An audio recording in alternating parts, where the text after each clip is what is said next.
Hello दोस्तों, जैसा कि चैनल पे बताया गया था कि प्रत्येक सब्जेक्ट से आपको क्या कहते हैं 100 क्वेश्चन, टॉप 100 क्वेश्चन दिए जाएंगे।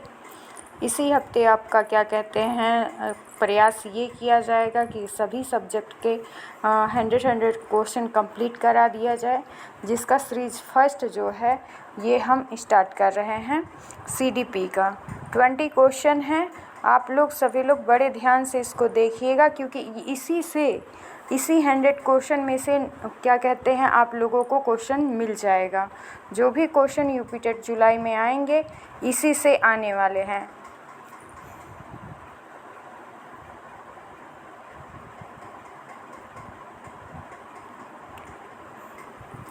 पहला क्वेश्चन है, बाल विकास की प्रक्रिया मुख्यतः किस पर निर्भर करती है? ऑप्शन ए है आनुवंशिकता, ऑप्शन बी है पर्यावरण, ऑप्शन सी है परिपक्वता, ऑप्शन डी है उपयुक्त सभी। अब आप लोगों को आनुवंशिकता के बारे में जानना होगा, परिपक्वता के बारे में जानना होगा, पर्यावरण के बारे में जानना होगा। जब आप ये तीनों चीज़ों के बारे में जानेंगे तभी आप बता सकते हैं कि बाल विकास की प्रक्रिया मुख्यतः किस पर निर्भर करती है। आप प्रत्येक शब्द का मीनिंग जानने का प्रयास करेंगे इसके बाद में ही, क्योंकि ये 20 क्वेश्चन से ही आपके कई क्वेश्चन सॉल्व हो जाएंगे। जो भी 20 क्वेश्चन है इससे आप कहीं से भी घुमा के कैसे भी क्वेश्चन पूछ रहा है एग्ज़ाम में तो आप सॉल्व कर सकते हैं। इसका ऑप्शन हो जाएगा उपयुक्त सभी। ऐसे ही क्वेश्चन नंबर 2 है, वाइगोत्स्की के सामाजिक संस्कृत सिद्धांत का मुख्य विचार क्या है? ऑप्शन ए है अनुकरण, ऑप्शन बी है सामाजिक अंतःक्रिया, ऑप्शन सी है प्रबलन, ऑप्शन डी है दंड। वाइगोत्स्की के जितने भी विचार आएंगे उसमें सामाजिकता जरूर रहेगा। इस वजह से आप टैग वर्ड का विशेष ध्यान देना। इसका ऑप्शन हो जाएगा बी, सामाजिक अंतःक्रिया। अब क्वेश्चन नंबर 3 है, पियाजे के अनुसार संज्ञानात्मक विकास के कितने चरण होते हैं? इसका है ऑप्शन ए है 2, ऑप्शन बी है 3, ऑप्शन सी है 4, ऑप्शन डी है 5। ऑप्शन सी हो जाएगा 4। अब आप लोगों को ये सीरीज़ ख़त्म होने के बाद आप सभी लोग कमेंट सेक्शन में ये बताएंगे पियाजे के अनुसार संज्ञानात्मक विकास के चरण 4 दिए गए हैं। उन चरणों का नाम आप कमेंट सेक्शन में ज़रूर लिख के बताइएगा वो चारों चरण कौन से हैं। इसी प्रकार क्वेश्चन नंबर 4 है, कोहलबर्ग का नैतिक विकास सिद्धांत कितने स्तरों पर आधारित है? नंबर ए है 2, बी है 3, सी है 4, डी है 6। तो इसका ऑप्शन डी हो जाएगा 6।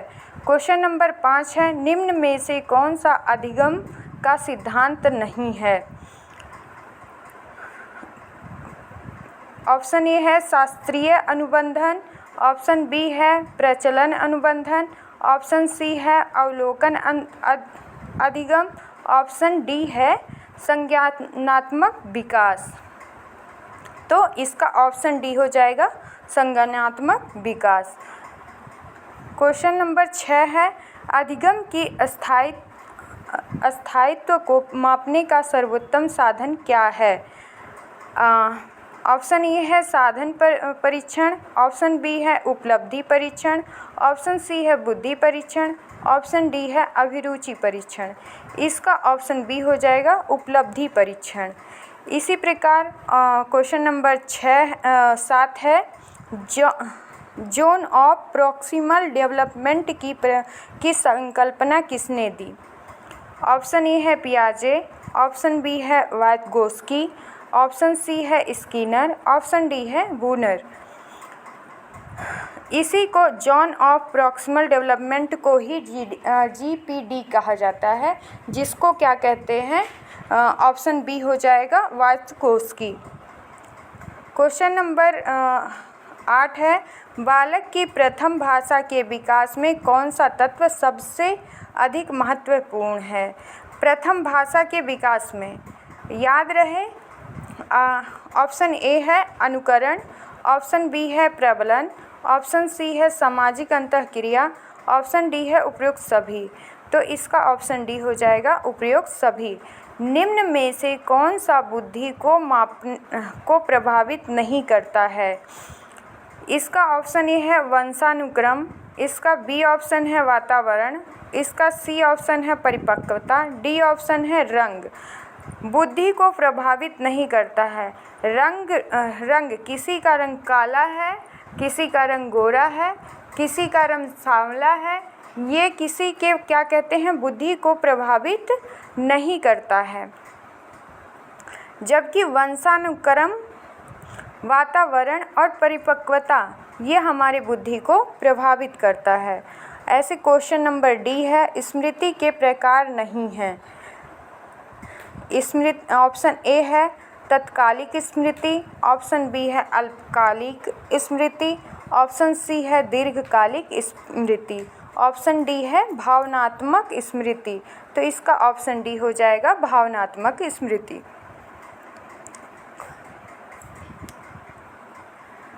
क्वेश्चन नंबर 11 है, किस अधिगम सिद्धांत में प्रबलन की भूमिका प्रमुख होती है? शास्त्रीय अनुबंधन, प्रचलन अनुबंधन, अवलोकन अधिगम, संज्ञानात्मक विकास। तो इसका ऑप्शन बी हो जाएगा प्रचलन अनुबंधन। रचनात्मकता के लिए कौन सा गुण सबसे आवश्यक है? क्वेश्चन नंबर 12 है, रचनात्मकता के लिए कौन सा गुण सबसे आवश्यक है? ऑप्शन ए है स्मृति, ऑप्शन बी है बुद्धि, ऑप्शन सी है मौलिकता, ऑप्शन डी है एकरूपता। तो इसका ऑप्शन सी हो जाएगा मौलिकता। इसी प्रकार क्वेश्चन नंबर 13 है, किस अवस्था में बालक अमूर्त चिंतन करने लगता है? ऑप्शन ए है संवेदनात्मक अवस्था, ऑप्शन बी है पूर्व संक्रियात्मक अवस्था, ऑप्शन सी है ठोस संक्रियात्मक अवस्था और ऑप्शन डी है औपचारिक संक्रियात्मक अवस्था। तो इसका ऑप्शन डी हो जाएगा औपचारिक संक्रियात्मक अवस्था में बालक अमूर्त चिंतन करने लगता है।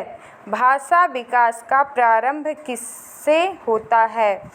ऑप्शन ए है रोने से, ऑप्शन बी है बड़बड़ाने से, ऑप्शन सी है शब्द बोलने से, ऑप्शन डी है वाक्य बनाने से। तो इसका ऑप्शन बी हो जाएगा बड़बड़ाने से। अभिरुचि किससे उत्पन्न होती है? आवश्यकता से, अनुभव से, प्रेरणा से, उपयुक्त सभी। अभिरुचि आवश्यकता से भी उत्पन्न होती है, अनुभव से भी उत्पन्न होती है और प्रेरणा से भी उत्पन्न होती है। क्वेश्चन नंबर 16 है, कक्षा में प्रभावी अनुशासन के लिए क्या आवश्यक है? ऑप्शन ए है दंड, ऑप्शन बी है नियम और दिनचर्या, ऑप्शन सी है भय, ऑप्शन डी है उपेक्षा। ये सारे दंड, भय, उपेक्षा ये सारे निगेटिव वर्ड हैं, जबकि नियम और दिनचर्या हमारे पॉजिटिव वर्ड हैं। तो इस क्वेश्चन का आंसर हो जाएगा नियम और दिनचर्या। कक्षा में प्रभावी अनुशासन के लिए हमें नियम और दिनचर्या की आवश्यकता होती है। निम्न में से कौन संज्ञानात्मक क्षेत्र के उद्देश्यों का स्तर नहीं है? ऑप्शन ए है ज्ञान, ऑप्शन बी है बोध, ऑप्शन सी है अनुप्रयोग, ऑप्शन डी है भावनात्मक। संज्ञानात्मक क्षेत्र का उद्देश्य नहीं है, भावनात्मक इसका उद्देश्य नहीं है। क्वेश्चन नंबर 18 है, बालक में आत्मसम्मान का विकास किससे होता है? प्रशंसा से, ऑप्शन बी है उपेक्षा से, ऑप्शन सी है तुलना से, ऑप्शन डी है दंड से।